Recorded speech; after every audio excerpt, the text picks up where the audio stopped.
Biashara yako haiendi, mwambie Bwana naomba nihurumie kwa ajili ya biashara. Watoto wanasumbua, mwambie Bwana naomba nihurumie, watoto wanasumbua.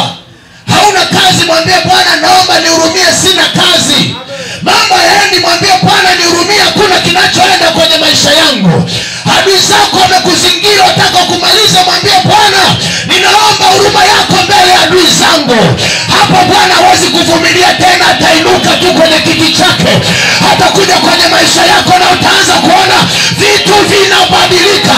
Utaanza kuona Bwana amekunjua mkono wake na adui zako wanatawanyika kwa jina la Yesu. Haleluya, haleluya, haleluya, haleluya. Bwana atainuka tu, hataweza kuvumilia kama amekuhurumia. Atainuka, atakuja. Anapokuja amekuonea huruma na kuta adui zako ndio wamekamata panga zao wanataka kumalize. Bwana hawezi kuvumilia kwa sababu anakuonea huruma. Anakuja na kuta watoto wamesha kuchanganya, nasikia kuchanganyikiwa. Lazima Bwana atulize watoto kwa sababu amekuonea huruma. Anakuja na kuta hauna chochote ndani.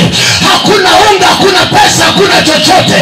Anapokuhurumia anakuja na kuletea unachokihitaji. Anakuja na kuta adui zako amekukalia